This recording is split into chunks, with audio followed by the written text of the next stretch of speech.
ഭർത്താക്കന്മാരൊക്കെ ഒരു സെറ്റാ. ഭാര്യമാരെ പറ്റിക്കാൻ ഒരു അവസരം നോക്കി നടക്കുക, നീ ഉൾപ്പെടെ. ഇന്നലെ മുകുന്ദേട്ടൻ വീട്ടിലെത്തിയപ്പോ മണി 6:15, 15 മിനിറ്റ് ലേറ്റ്. എന്താ താമസിച്ചെന്ന് ഞാൻ ചോദിച്ചപ്പോ പതിവ് ഉത്തരം ട്രാഫിക് ജാം. ഈ ട്രാഫിക് ജാം പോലും ഭർത്താക്കന്മാർക്ക് കള്ളം പറയാൻ വേണ്ടി ഉണ്ടാക്കിയിരിക്കുന്നതാ. എനിക്കറിയാം, മുകുന്ദേട്ടൻ ഏതെങ്കിലും പെണ്ണുങ്ങളെ വാചകം അടിച്ച് നിന്നാണ്, അതാ താമസിച്ച്. എന്നെ പരീക്ഷിച്ച് ഇതുവരെ മതിയായില്ലേ എന്റെ കുഞ്ഞീഷ്ണ. ശ്രദ്ധിച്ചോ, ശബ്ദത്തിലുള്ള കരകരപ്പ് ശ്രദ്ധിച്ചോ.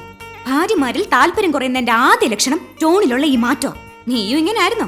എടി രുക്മിണി, എടി സത്യഭാമി എന്നൊക്കെ തട്ടിക്കറുമ്പോലെയാണോ ഭാര്യമാരെ വിളിച്ചിരുന്നത്? ആയിരിക്കും, പുരുഷനല്ലേ.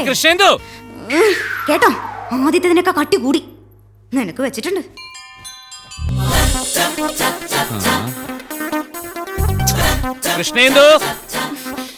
എന്താ ഇതെന്താ ഒരു മാതിരി നരച്ച നിറമുള്ളൊരു ഷർട്ട്? എന്റെ ചുവന്ന ഷർട്ട് ഇവിടെ. ഞാനതെടുത്ത് മാറ്റി വെച്ചു. എന്തിന്? ലൈറ്റ് കളേഴ്സ് ഇട്ടാ മതി. കടുത്ത കളറൊക്കെ പെൺകുട്ടികളിൽ ആകർഷണം ഉണ്ടാക്കും. എന്റെ ഈശ്വര, ഈ വർത്താനം കേട്ട് കേട്ട് ഞാൻ മടുത്തല്ലോ. ഞാനിന്ന് തുണി ഉടുക്കാതെ പോവാൻ പോവാ. അപ്പൊ കൂടുതൽ രസമായിരിക്കുമല്ലോ.